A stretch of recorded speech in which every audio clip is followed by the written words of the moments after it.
Hello, dear. You're welcome to Design Slider Tech. I have made some videos on this topic before, and those methods are still working and supported.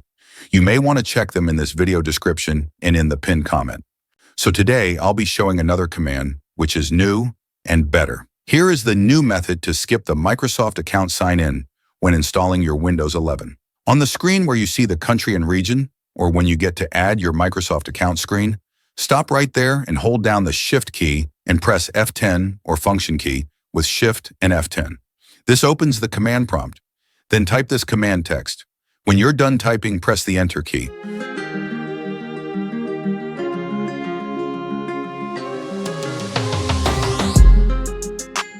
So you will have the dialog box where you can create a local account and not a Microsoft account on the device.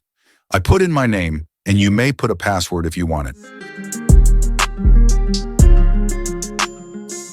When you get to the point where Microsoft want to take your private and personal information, as for me, I will go with no, no, required only, no, no, and no. Now you can enjoy your Windows 11 without a Microsoft account. Would you try other methods here and in the pinned comment?